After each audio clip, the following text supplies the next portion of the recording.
एक समय की बात है। एक छोटे से गांव में एक पंडित जी रहते थे। वह भगवान शिव के बड़े भक्त थे और हर रोज नित्य कर्म और पूजा पाठ में अपना समय बिताते।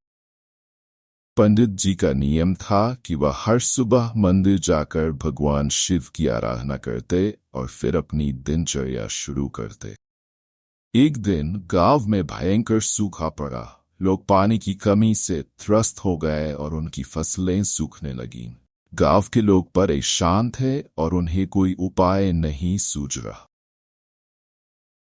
तब पंडित जी ने गांव वालों से कहा, हम सबको मिलकर भगवान शिव से प्रार्थना करनी चाहिए। वह हमारी पुकार अवश्य सुनेंगे। गांव के सभी लोग पंडित जी की बात मानकर शिव मंदिर में एकत्रित।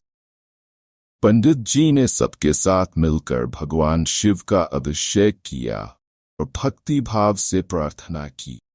उन्होंने भगवान शिव से प्रार्थना की, हे भोलेनाथ, कृपा कर हमारी इस विपदा को दूर कीजिए और हमें जल की प्राप्ति कराई।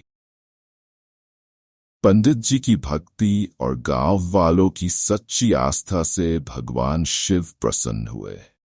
उसी रात पंडित जी को स्वप्न में भगवान शिव ने दर्शन दिए और कहा, पंडित जी, आपकी भक्ति और गांव वालों की श्रद्धा से मैं बहुत प्रसन्न हूं। कल सुबह इस गांव में वर्षा होगी और सब कुछ सामान्य हो जाएगा। अगले दिन जैसे ही पंडित जी ने सुबह उठकर सबको ये शुभ समाचार सुनाया, कि आंखों में खुशी के आंसू आ गए।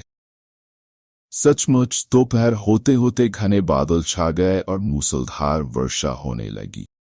गांव की जमीन फिर से हरी भरी हो गई और जल की कमी दूर हो गई।